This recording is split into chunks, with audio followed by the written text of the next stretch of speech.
Thanks everyone for joining InMobi's webinar today on mobile video ads. The broad topic we're going to cover is everything a developer needs to know. So if you're a game developer or an app developer or a publisher who relies on user acquisition methods or monetization through video ads, this is probably the right webinar for you. This is a broad, kickoff to our series called Win with Video, where we are going to do a large number of webinars, which dive really deep into the video ad format in general and how it can specifically apply to gaming, non-gaming, and multiple other scenarios on the mobile platform. Our presenters today, a quick intro on myself. I'm Srinivas KC. I run the gaming business for InMobi globally. I'm a 5-year veteran at the company. Joining me today is Mona, who runs global product marketing on the supply side for us. She's an expert of all ad formats, and she's been with the company quite some time as well. Without further ado, jumping into the agenda, we want to spend a bit of time today just talking about how big video has become. Everybody knows this, but probably the extent of it is not very well understood, nor is the expected growth over the next many years. And it, definitely is worth spending the time. A large chunk of our conversation today is going to be on how video ad formats have evolved over the last few months and years. Some of the ad formats, obviously, you guys would have seen before, even implemented on your own games or used for UA. Some of the other ad formats are relatively new, and you may not have had an opportunity to see them in the market before. And these are InMobi exclusives that you may be able to see today and take away as a potential thing that you want to try somewhere down the line. And the last section of this conversation is going to be how do you choose, partners to work with on the video side. By no means, again, an InMobi pitch. What we're going to talk about is all the partners out there in the market and how they can each support you depending on what your goals are. Jumping straight into the market overview part, and this is going to be a short part of our presentation today. The growth of video is something that is unparalleled in terms of mobile. Large chunk of the late 90s, late last century, and early this century, people have spent watching television and watching video, and it's increasingly digital at this point, wherein 20% of all video is digital, and video is 20% of everybody's day. So people spend a quarter of their day in the office, and people spend a fifth of their waking hours watching videos, whether it's on TV or YouTube and a bunch of other ways that people consume video content. Having said that, the trend towards digital and more specifically mobile is obvious, right? 45% of all videos today in the United States are watched on mobile platforms and smartphones, iPads and such. And within that, 75% of the monetization actually happens in-app. So mobile web is, for practical purposes, dead in the video world. And what you're going to see is that a large chunk of the video viewing and therefore video dollars are also moving into the in-app environment. And I think that is salient to our overall conversation today about video. It's going to be specific to mobile. It's going to be specific to in-app. And we fundamentally don't believe that mobile web is a growth engine. Just to exemplify the fact, numbers talk, and we believe at InMobi that mobile video is going to grow about 2x in the next 4 to 5 years. We're in 2016. It's already a $4 billion industry. We do believe it's going to grow to become about $8 billion by 2020. The growth curve is visible. There are many video specialized companies that are out there, both on the media side and the technology side, but also on the developer side, the interest in video, rewarded video, and a bunch of other video formats for both user acquisition and monetization has been increasing. And I think the data just shows the level of interest in the market. More specifically, brands are where highest amount of video spending globally happens. It does not happen on mobile platforms today. It does not happen even on digital platforms. A large chunk of this happens on television. And knowing that there are late entrants into mobile, I think it becomes important for us to know how the adoption of video as an ad format or video as a means of communicating with audiences in an advertising world has become for brands. Um, about 6 out of the top 7 advertising spenders worldwide have increased their video spending in the ballpark of 100% over the last couple of years. The only exception to that is automotive, and they were spending significant amounts on digital video before anybody else. They were really ahead of the curve. And as a user, I recall seeing Ford and GM ads on my iPad while I was browsing news sites such as Flipboard quite some time ago. And at this point, I think they're waiting for the rest of the brands to catch up and the mobile industry to catch up at a certain level to be able to expand that spending. The reality, however, remains brands are behind the curve as far as video adoption goes, despite this growth. And brands spend no more than 3 to 5% of their overall video spend on mobile at this point. And this is obviously going to change in due time, but there's a process to get there. And I think video platforms right now are working very closely with brands to figure out how to unlock these dollars. Now, this may not be too interesting for a developer who's looking at video as a user acquisition means, but to publishers who depend on ad-based monetization, it's a big part of why they do this, and it's a very important metric that will play itself out over the next few years. The other important part is how the users actually perceive video and how they consume video content and video advertising. And there are 3 graphs on this slide that talk about this in detail. We can deep dive further into format level in the next couple of slides, but taking this broad message is going to help understand what the impact on our UA partners has been as far as video is concerned. Now, beyond just user acquisition, one of the most important things for any kind of performance advertiser, whether it's gaming or non-gaming, is retargeting, remarketing. Let me take a gaming example, right? I'm a user. I'm stuck on stage 10 of Angry Birds, and I'm not able to go to the next stage. For whatever reason, my skill level is not good enough. I'm unable to, use the weapons I've got. I have not made any in-app purchases, for example, up to that point, which allow me to cross that stage. Let's say I've churned, right? I've not gone back to play the game in a week or 2 weeks.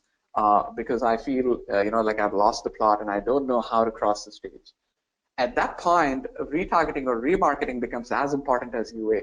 Showing me a video ad of how cool stage number 11 and 12 are and allowing me with the click of a button not to install the game, but to go directly to stage 11 or stage 12 with an additional power, right? Wherein I don't have the need to make an in-app purchase to stay competitive. I could just go to the next stage because you were able to retarget me as a developer and tell me that, we love it when you are playing our game. Why don't you come back? And here's a gift from our side. Look at graph number 3 here with that lens, right? The purchase intent, which is sort of an indicator for IAP, also is directly proportional to how well it is marketed. The reality is most games and most game developers have spent a lot of time and money acquiring a user, but very little time and money retargeting or remarketing to the user all the various awesome powers that he can spend on, all the various stages that are to come, and giving a flavor of what part of the game he has not experienced so far. And I think that is where the big future opportunity for all advertisers is. Beyond UA, it's retargeting, remarketing. Right. Going, just further from here, a lot of what we talked about until now, a brand's ability to spend, a performance advertiser's ability to do UA, but also do remarketing inside their apps, a publisher's ability to absorb the significant amount of ad dollars coming their way. A lot of this depends on 2 parts. One of them is ad formats. One of them is targeting, the ability to, help advertisers get deeper understanding of who they're showing an ad to. We have a separate session on targeting for video and how the yield optimization for video works. It's one of our future sessions. In this session, we're going to focus on ad formats. There's a couple that you guys already know. Without further ado, I'm going to deep dive into that. The first one is full screen video ads. Think of this as a standard interstitial slot that you've got on the game. The reality is large number of users, in our surveys, up to 55–60% of users see videos and interstitials as interchangeable. It's anyway a full screen takeover. They anyway have a few seconds of time they have to spend before they can close the ads, and they fundamentally see them as the same thing. Having said that, a video ad, something that plays out like this, has a significantly higher impact in terms of metrics, and we'll cover both sides of the equation. There are three types of formats that we broadly see, and we've corroborated this across the market. There's a huge amount of demand for 5 to 7 second non-skippable video. Every user anyway spends 3 to 5 seconds on an interstitial slot. A 5 to 7 second video is ideal, even without a skip button. They'll be able to experience it. They'll be able to interact with the ad. More commonly seen are 15-second and 30-second skippable video ads, which is an example that we showed you just now with the skip button on top. Now, what does this mean for advertisers? Very broadly speaking, the objective here is to drive app installs. We feel that a 10 to 15-second video with skip buttons is a phenomenal way to do so, but we also see that increasingly a 5-second non-skip is able to give the same kind of impact. Now, the scale on both of those is different, so our recommendation remains using 10 to 15-second video ads. Presumably you're doing this already, so what are the things to be aware of, right? One thing to be aware of is full screen video ads, like the one I've just shown you, and rewarded video ads, which many of you guys also know about, they are very different. When you spend with a video platform or video ad network, be very aware that the performance of a rewarded video ad is significantly different from a performance of a full screen video ad, purely because of the opt-in element. A rewarded video involves an opt-in by the user to say, yes, I want to watch this video ad. And that makes the world of a difference as far as performance goes for advertisers. So when you spend $1 on advertising via video, you have to know whether it's a rewarded video or not. And if any of your ad providers right now on the UA or remarketing side is not telling you that, be very aware that that is information that you need to be able to optimize. The second one, of course, is UX. The user experience here is of paramount importance.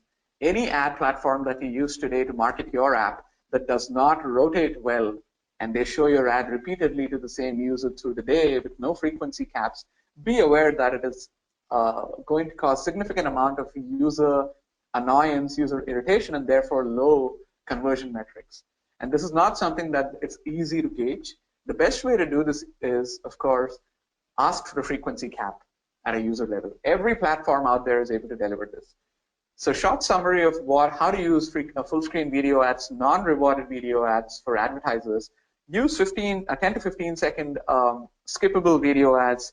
Ask for a split between rewarded and non-rewarded and price accordingly. And number 3, ask for a frequency cap because the user experience matters more than absolutely everything else. What does this mean for publishers, right? Slightly different story. Publishers, any gaming publisher can use video ads very, very effectively, significantly more effectively than a static ad. However, the placements are very important. This is again common knowledge as far as interstitials goes, that at some break in the game is where the ads are shown. Just make sure that there's enough time, after the start of the game session, that the user will have a cached ad that he can watch at that pause point. There are multiple ad platforms that allow for pre-caching, almost all of them at this point for video, which is great. But what you're going to find is that a very heavy frequency of ads that you see in some of the casual gaming titles today is very, very detrimental to user experience because the ads don't cache fast enough. And I think that is one thing to be aware of. Last 2 points to be extremely aware of in this context is a lot of ad platforms today run non-skippable ads on this slot. Running a 30-second non-skip ad on a full-screen standard interstitial slot is criminal. It's detrimental to user experience. It's very, very hard for a user to accept that. You're going to see very, very high churn rate and retention losses. The second part of it is we recommend a frequency cap of no more than 6 to 7 ads per day per user. So 6 to 7 ads per DAU is probably optimal as far as this goes in terms of monetization. There's a lot of intelligence out there. A lot of publishers out there do up to 15 ads per day. The reality is the performance is just not going to justify any of that. Bunch of metrics down here, both for advertisers and publishers. The most salient ones are, there's 10 to 15% higher LTV when you acquire users through video ads, and for publishers on the other side, it's 2 times the eCPM compared to an interstitial ad on the same slot. So the choice is pretty clear as far as ad format is concerned. It's just the best practices that become more important at this stage, which is around frequency capping for advertisers, and it's about ad frequency for publishers, which are closely related to each other. The next ad format, which is relatively similar to this, except it's not, is rewarded videos, right? Rewarded videos are non-skippable, but they're also opt-in. Rewarded videos are something that brands love, commerce advertisers love. The reason they love it is a user's full attention is available for 30 seconds to show an advertisement that is, very specific to that user, typically well targeted. And also, a user is opted in to watch the ad, which is actually significantly different from the earlier ad format that we saw. Now, in terms of how it works for, advertisers is, this is extremely good for driving app installs as well as brand awareness. This is one of the most hypnotic native ad formats out there. I don't have to talk much about it. Everyone out there has used this ad format. Just be aware that, again, frequency capping matters. I think that's the only real flag as far as advertiser side goes. If you're a publisher using rewarded video ads, just be aware, outside of everything else, that unless you have a strong reward system, a rewarded video does not work. There's a lot of casual games out there with a very weak reward system, or a reward system that does not, give the user a lot, that also show rewarded videos, and the performance is just not going to be the same that you expect if your reward system was very strong. So from a product standpoint, invest into a strong reward system and then use rewarded videos to buffer that. Having said that, users do get used to video ads. They like a rewarded video as a format. The retentions increase typically by using video ad formats, and I'm going to show some metrics along those lines. And you're going to find that there are some more users who are going to end up paying down the line once they start using rewarded videos. I've done this myself in the past, where on Skyline Skaters, I was an addicted player. I would never spend any money on IAP or any kind of powers that were offered to me in exchange for payment. But after a point, after I had played the game for a month and a large number of rewarded videos were already consumed by me, I felt it was actually worth my time to spend $1 or $2 to upgrade to the next level in terms of superpowers that I could gain in the game. And this is something you see very commonly as well. The frequency limit we see here, that ensures optimal performance, is up to 10 ads per day. And I think that's something that we've seen across the board. There are some that, again, show up to 15 ads per day, and the impact is no less, is what I would broadly say. The most salient number here for publishers is the eCPM is 3 to 5x of what you would see on a standard static interstitial. And this is critical. iOS more than Android, to be fair, but this is a reality, and it is very, very important to publishers. The last example I want to give, and this is beautiful, is a splash screen. This is new. This is something that you guys have not seen before, very likely. It's an InMobi exclusive. What we're able to do is, both for gaming and non-gaming publishers, right, show a 5-second splash screen right as they start their app experience, right? I'm going to replay this for you just so you get a good understanding one more time. As a user, I click on the Foot Mercato app. It's from AdMob in France. The app opens up, And right as the app is loading, there's a 5-second brand ad that is shown to me as a user. This is a beautiful experience for two reasons, right? One, a user sees an ad every single time. Two, a user does not have to spend a lot of time watching an ad. And three, a user always goes on directly to the app as expected as soon as the loading is complete. Arguably, this is significantly better for brand awareness than for performance advertisers. So as a developer, you may not find that this is a suitable ad format for you to advertise to your potential users for UA. We have seen some good impact when it's remarketing, but we've broadly seen that this is much, much better for brand advertisers. Think about it, Coca-Cola and those kind of brands have done this over the years in a movie experience, in a television show experience, and this is just an old experience being brought and customized into the mobile format. And the impact is beautiful. As a publisher, the reality is that this can be applied to any kind of app, whether you're building a casual game, mid-core game, not a game at all, some kind of app, utility app, news app. It just doesn't matter. The user is always going to see a loading screen or a splash screen of some kind at the loading stage, irrespective of the app experience. And there's an easy way to cache and load an ad at that point, just for a 5-second experience. The wow factor of this is infinite because users have not seen this ad format before. It's novel. They are excited about it. We've seen absolutely no drop in retention through this ad format, and that's critical for publishers as well.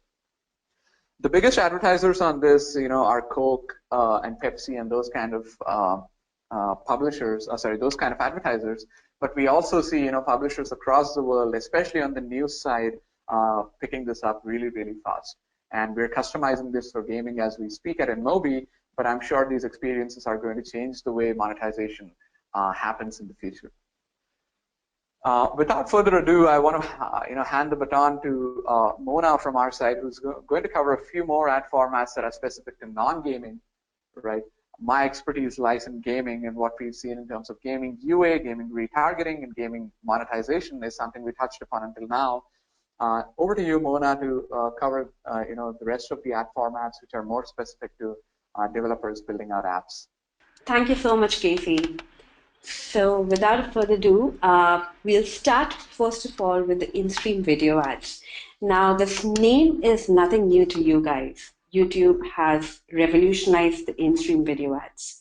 Now, since the content itself is of video in nature, in-stream ads blends in seamlessly, giving a native feel to the advertising. So what are in-stream ads? These are ads that appear before, during, or after the video content. So let's just have a look over the example over here. Just a second. Yeah. So as you see over here, the video begins playing, and before the content resumes, you can see an ad over here. And once usually a 15 to 30-second ad is shown, the content resumes after that. And it's shown usually with the volume on. So nowadays, we have also seen videos ending with companion ads, that is a static end card, typically of 300 by 250 size, prompting the user with a clear call to action. We have also heard of terms like VAST, VPaid, and these are nothing but IAB standards, which are the underlying XML technology that helps in successfully rendering the video ads at the client side.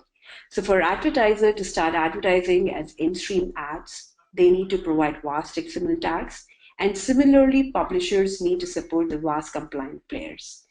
So advertisers who are looking to increase the brand awareness or drive re-engagement should really think of adding in-stream video ads to their marketing mix. And for ads which are non-skippable, the length should be restricted to 10 to 15 seconds. And for skippable, the length can be up to 30 seconds, with skip option appearing post the first quartile completion. And it is ideal for publishers with video content. And as the name suggests, the placement has to be laced around the content, either pre, mid, or post the content. Now, these ads really do perform. We have seen, it resonating with a high user engagement. You can see that by around 60% completion rates on an average. And as against banner ECPMs, the ECPMs delivered over here are around 3 to 4 times much better for the publishers. So we really think that adding an in-stream video ad, especially for the publishers who have a video content, it is definitely blending in a native kind of a feel to their monetization mix. Moving on to the next video ad format will be another buzzword which has caught the market's attention, and that is native video.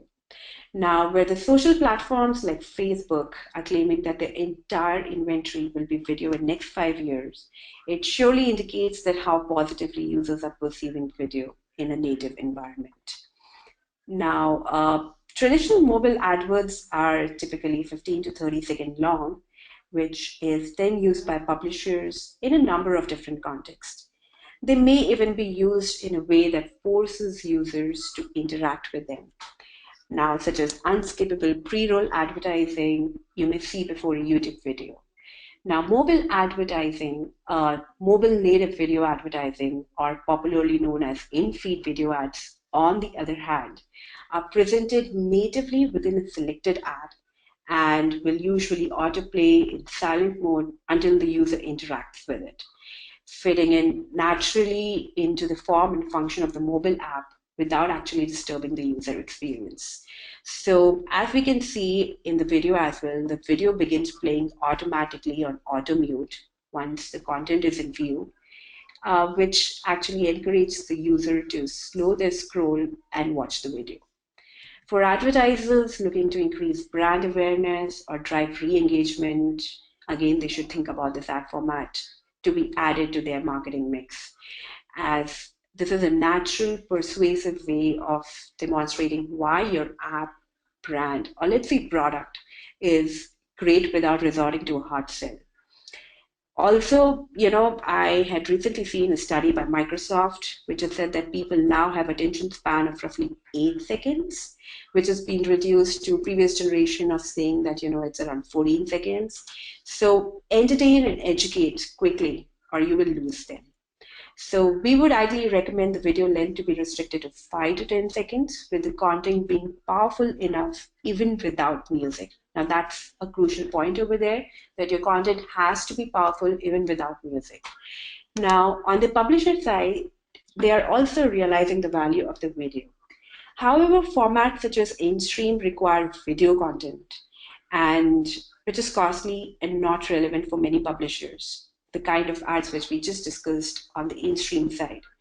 Now, with native in-feed video ads, every publisher can now create new mobile video inventory that fits in naturally within their feed environments, and which is less intrusive for the users. And needless to say, the placement has to be in feed. So although the completion rates, as we can see over here, are 25%, which are much lesser as against mammoth more than 50% completion rates, which we have seen for full screen video, each view is far valuable, as the brand lift we can see over here with native video ads is seen to be at around 60%.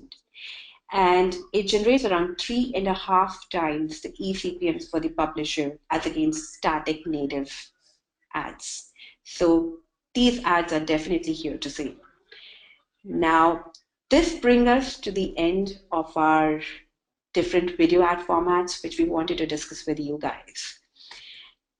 Now, 2016 has been an year of many firsts. And when it comes to video advertising, especially with Snapchat making advertisers go vertical, Facebook launching 360-degree video ads, and much more. Just a second. So, yeah. So today we will try to see, that how each advertiser and publisher can leverage these trends. So the first one being the world is going vertical. Now, mobile users use their phones in portrait mode around 90% of the time. And if that's not strong enough a reason for you to become a vertical convert, let's have a look at the screen space utilized by both horizontal and vertical. And definitely a 25% screen size utilization is far inferior than 100% screen size utilization, as we can see over here, which is definitely far more immersive than the strip kind of a user experience on the left-hand side. So with vertical videos blending in seamlessly with the phone's default orientation, I think we should just have a look at the example first and let it speak for itself. Unfortunately, I am not able to relay the volume of it to you, but it's definitely a immersive experience. So just like how any interstitial full screen ad has the volume and the skip option, similar user experience controls are applicable on the vertical videos too. One can even replace the landscape rewarded slot with the vertical rewarded slots, if you think about it. Now, apart from the 4x greater visual effects, which we just spoke about, at InMobi, we have also seen that vertical videos deliver 80% better completion rates than horizontal videos. And it's needless to say that vertical videos are far intuitive for the users, saving them from the forced orientation changes as we had seen with other kind of, landscape logged ad experiences. Another trend which is doing the rounds is 360-degree videos. Now, YouTube blew our minds in early 2015 by introducing us to 360-degree videos, and Facebook followed the same suit in 2016. Now, for a 360-degree video to come to reality, one really needs to capture the moments with multiple cameras with overlapping fields of view. And one such example is over here. Now, again, with music, it would have been far better, but we'll just make peace with it. And, capturing this beautiful ad experience is not an easy task at all. But for the marketeers with limited budgets, one can think of using panoramic images. They can do the trick by giving them an immersive experience closer to actual 360-degree videos. So the goodness of the vertical and 360 videos isn't just restricted to Facebook and Snapchat. Every publisher can opt for these new age video telling experiences by being ready with a video inventory, and rest your advertising partner should ideally take care of.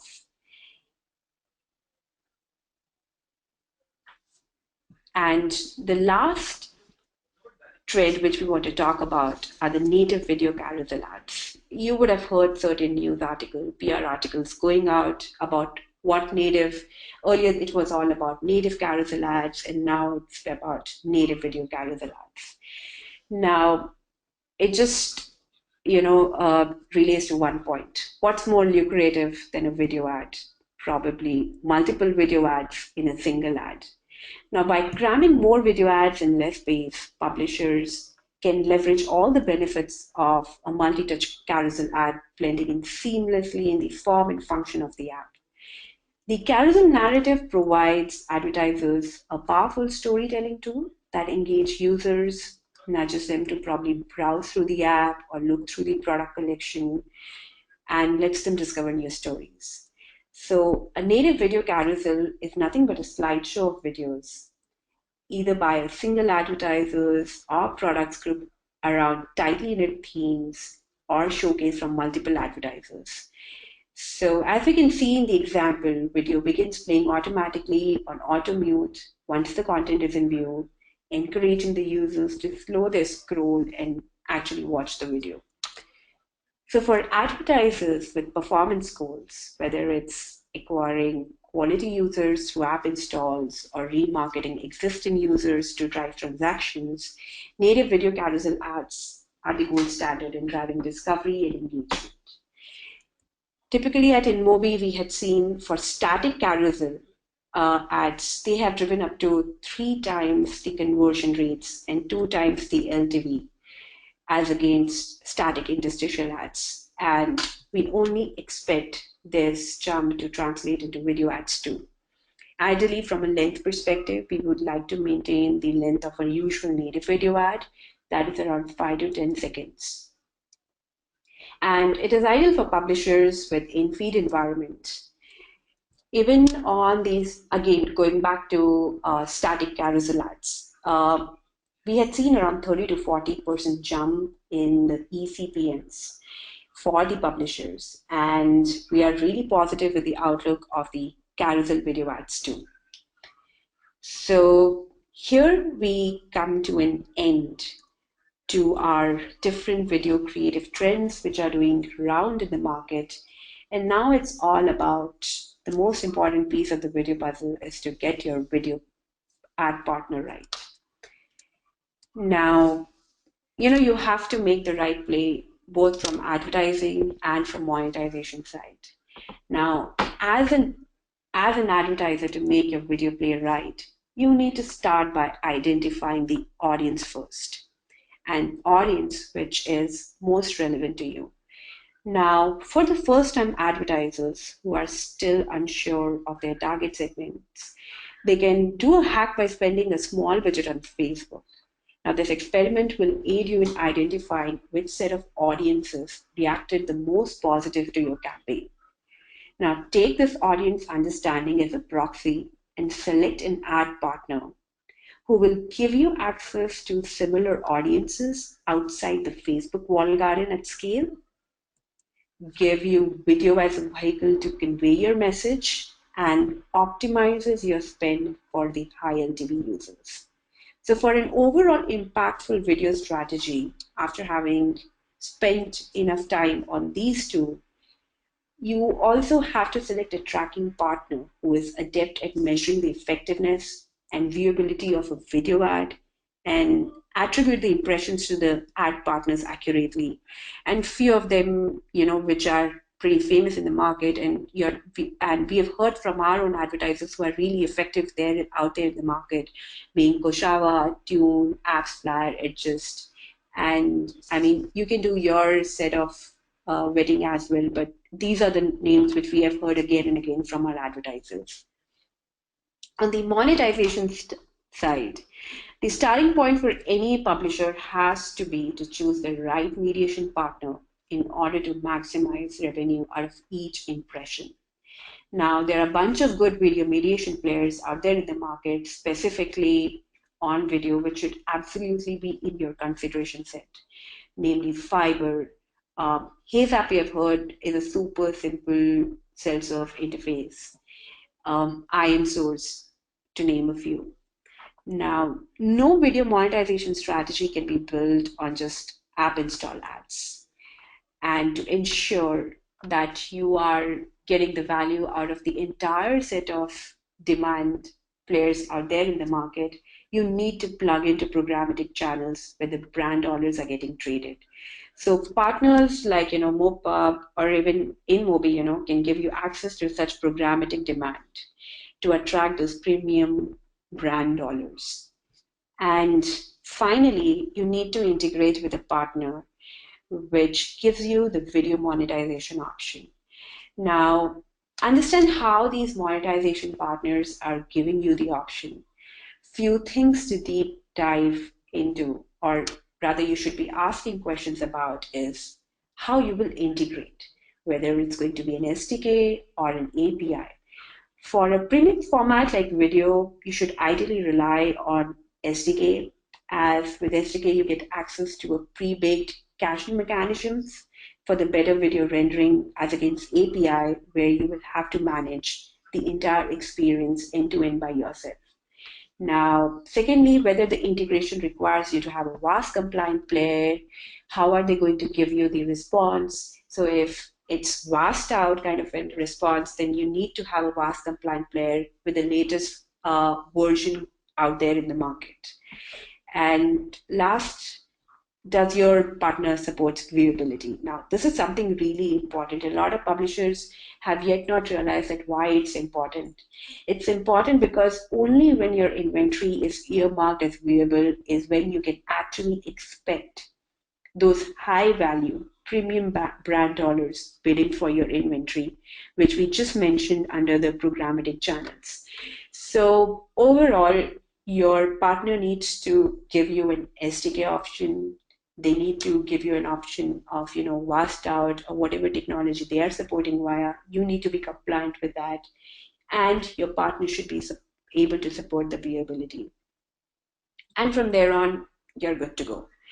And with this, we come to an end to the first webinar in the series, covering around 10,000 view of the video ad formats. And as said earlier by both me and Casey, just stay tuned for the deep dive sessions on the video in the coming weeks. And now we are open for questions. Okay, so I'll quickly start. Okay, the first question I can see over here is from Tim, who has asked that my app is a portrait app. Can I opt for only vertical videos? So as you said that vertical videos are upcoming, and since they are upcoming, we expect the demand also to be limited, to be available in limited edition. So if you restrict your inventory just to vertical videos, it can probably seriously hamper your fill rates and also the overall revenue. So as an alternative in the meantime can be to opt for both vertical videos and landscape videos, which are in portrait mode instead of landscape locked views, which most networks provide today. So I think that can be a good one, good strategy. The next one being from Jeff. A lot of networks claim they deliver only HD videos. Doesn't it consume a lot of data? Yeah, that's a good one. So, to wow the users with HD videos and with a, hammer of like with minimal data impact, ideally your mm, ad partner should be able to cache HD videos based on the network connectivity. Like if you want to show an HD video only when the user is on Wi-Fi, 4G or 3G, your network should be intelligent enough to cache according to the network availability. And ideally that should take care of, you are delivering the HD videos by keeping the minimal data impact at the end of the day. I have a question here from, I can't see the name of the asker, but I believe the question is, may we get some figures on revenue potential compared to AdMob? This is a great question. We work very closely with a large number of publishers who use both InMobi and AdMob, and my broad viewpoint is as follows, right? What matters is geographies. So if large number of your users, 80 to 90% of users are in the Western markets, primarily US, Canada, UK, and the rest of English-speaking tier one, such as Australia and New Zealand, what you're going to find is that a very competitive waterfall setup is what really works. And outside of InMobi and Google, there's obviously a large number of other partners who are also able to do a very, very good job.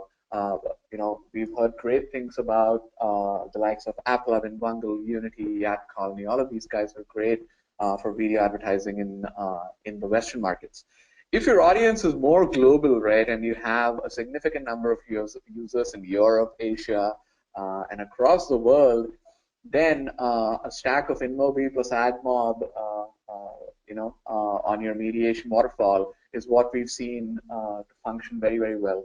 Typically, AdMob fills 100%, and if it's the exclusive partner, you're going to find the ECPMs can fluctuate quite a bit and are genuinely quite low in some markets, even while the fill rates are high. So judiciously speaking, in about 10 to 20 top countries across Asia and Europe, I would actually say putting InMobi on top of your waterfall with AdMob as the backfill is going to give you 100% fill rate and optimal monetization across the board. In terms of figures, in the U.S. market, I'm presuming most of the people on the call are aware that the ECPMs fluctuate anywhere between for video advertising anywhere between $8 to $20 eCPM on iOS and much lesser for Android. Globally, the numbers are much lower. And at a global scale, I would say typically that InMobi sees a number of about, depending on geography, between 50 to 150% of what AdMob's average video eCPM is in those markets. Having said that, AdMob is a phenomenal partner as far as fill is concerned in every market in the world. So a stack of InMobi plus AdMob is what we've seen has worked very well on mediation waterfall globally. So I hope that answers the question. So the next question is from Elisa. I hope I've gotten the name right. So are VAST and VPay the only standards trending, or how do you consider Emerald, JS Video, HTML? So there are two parts to it. If you are looking from the advertiser perspective, yes, all of these formats are trending, be it VAS, VPaid, Emerald, JS Video, or HTML. Now, from the publisher perspective, on an average, any publisher can support all of these kind of video creators, as it is primarily handled by the ad networks who are doing the actual ad serving. Now, the challenges which we have seen with Emerald, JS Video, and HTML kind of JavaScript kind of integrations is that even though you can do a lot more rich media, creative hacks with these, but when it comes to video, the quality of the video definitely suffers because when you're trying to render a video which is running on JavaScript, the technology itself being shaky at the end of the day, the whole rendering and finally viewability and after that the playing of the video, the whole experience faces minimum on an average around 5 to 10 seconds lag as compared to a non-JavaScript kind of video experience. So ideally, from our side, for publishers, we recommend a no JavaScript kind of an environment so that they are ensured that for whatever impressions we are filling, the impressions at the end of the day, the video experience is guaranteed, delivered, and is viewed, which is in the best interest of both the advertisers and the publishers. So I hope I have answered your question over there. And a follow-up question is also there from you is, what are your thoughts on mobile web outstream video?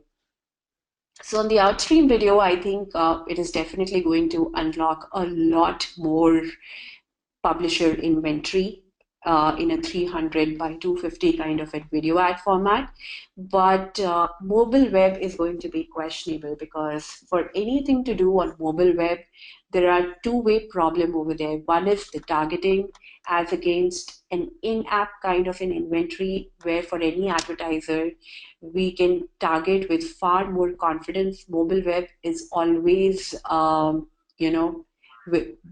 it being in a device ID-less world, it is always more difficult to figure out the right user set for the advertisers. And secondly, in a mobile web environment, you just have to rely on the JavaScript. And as I just said, JavaScript environment is shaky. And if you're talking about mobile web, you can't even provide a caching mechanism which you can provide on an app environment. So in general, for a publisher, if you are trying to monetize on a mobile web inventory, be it any kind of video, be it outstream, in-stream, or any kind of video, it's always going to be an inferior experience because you at no point in time can guarantee that the ad will be delivered and rendered at the highest quality possible. And similarly for, as I mentioned, for advertisers, the targeting issues, and again, the trust on the viewability is going to be a major issue when it comes to mobile web in general. So yes, that's a take over there. So any more Just to questions? add, just to add to the last part, the one major problem to be aware of on mobile web outstream, along with everything else, is most of the video dollars spent in the market by advertisers are for a 480 by 320 resolution, full screen video. And In the lack of that, any kind of upstream video, you're going to find that the density is significantly lower. Outside of all the technical challenges, even if those are surpassed, because device ID passing is potentially possible, because VAST tags definitely do run on mobile web. Uh, Technical challenges aside, there's a demand challenge for sure, and it's going to get increasingly acute in a viewability-driven world, which is also all SDK and in-app. So that's the add-on to what Mona had said on mobile web. Okay, guys, I guess we have come to an end to our webinar now. And thanks to everyone for attending this webinar today and taking our time from your busy schedules.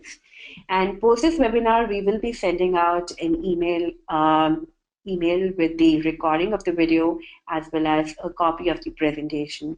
So just share the word across about our coming up rest of the webinars too. And we look forward to hosting you and seeing you in our coming webinars too. Thank you. Thank you so much, guys.